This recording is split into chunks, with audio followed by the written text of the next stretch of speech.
One important thing about Notepad, many time we need to use status bar and go to command in Notepad, but there is an important thing about these two command, go to and status bar. If we use word wrap command in format menu, then these two command will be unhighlight like this.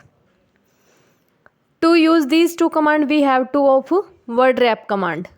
Word wrap command, go to and status bar. These three command cannot be used at the same time. Go to and status bar you can use at the same time, but word wrap, with word wrap these three command you cannot use at the same time.